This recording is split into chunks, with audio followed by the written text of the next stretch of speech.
Saudara-saudaraku, saya ingin tanamkan sebuah kekuatan bagi kita semua, tapi dalam bentuk pertanyaan. Kalau mau tahu bagaimana posisi kita di hadapan Allah Subhanahu wa Ta'ala, kalau mau tahu seberapa tinggi dan rendah kedudukan kita di hadapan Allah Subhanahu wa Ta'ala, dan pengetahuan ini harus dicari, dan inilah sumber kekuatan itu. Idza jaa nasrullah, dan apabila telah datang pertolongan Allah, karena kekuatan dan kemenangan hanya ketika Allah menolong kita. Dan ini yang dibekali oleh Rasulullah kepada para sahabatnya selama 13 tahun sebelum berhijrah ke Madinah. Inilah sebetulnya dasar-dasar kekuatan dan bangkitnya kekuatan Islam pada saat itu. Tapi dalam kesempatan terbatas saya ingin mencoba menyampaikan dalam bentuk yang singkat dan sederhana. Kalau ingin tahu seberapa kuat kita, maka lihat bagaimana kondisi kita di hadapan Allah, dan coba ukur.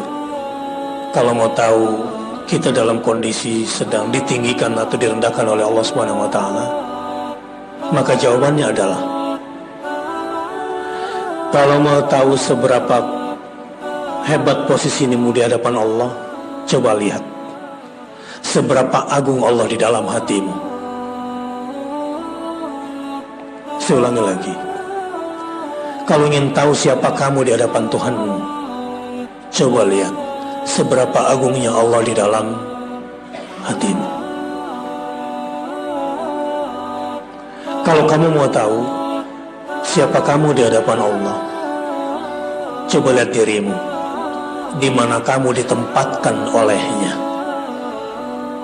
Di mana kamu ditempatkan olehnya, di mana kamu saat itu. Dua indikator ini penting sekali untuk bercermin dan mengevaluasi diri, bermuhasabah di awal tahun baru ini.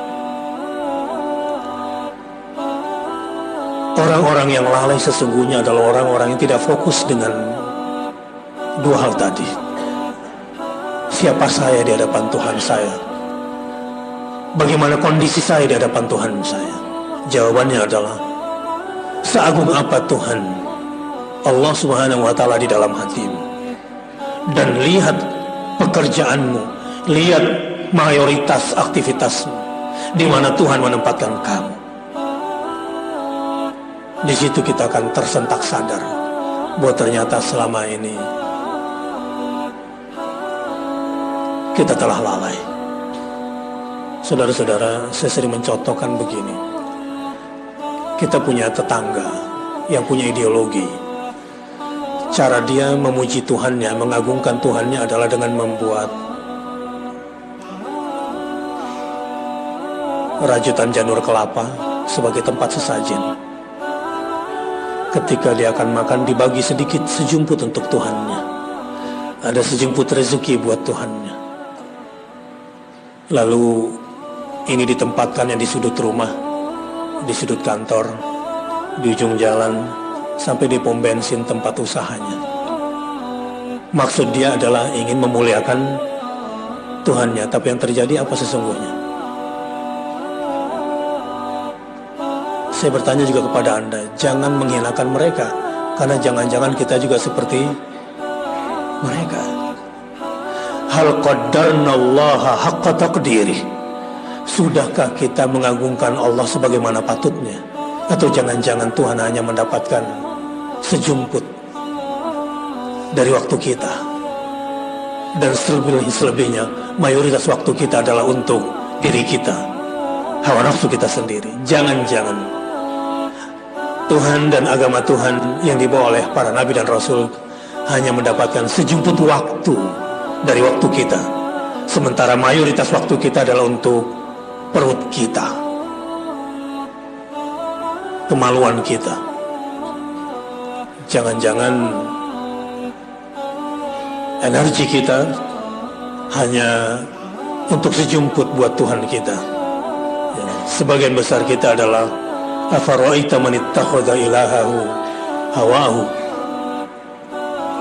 Jangan-jangan kita adalah para penghamba hawa nafsu. Dari sisi ini saya kira kita akan menemukan banyak jejak diri yang hina. Ternyata aku belum mengagukan Tuhanku sebagaimana mestinya di dalam hatiku. Ya, setelah sadar bahwa ternyata kita belum mengagukan Allah sebagaimana mestinya, maka ini berbahaya sebetulnya bagi kita. Sangat berbahaya. Dan bahaya paling berbahaya adalah kita tidak menjadi hamba yang pandai berserah diri dengan berserah diri sesungguhnya kepada Allah Subhanahu wa Ta'ala. Dan ketika itu, maksud saya ketika berserah diri itu kemudian tidak pandai kita lakukan dengan baik, di sanalah posisi kita jauh dari Allah Subhanahu wa Ta'ala. Fahami baik-baik, cari ilmu taqarrub ini.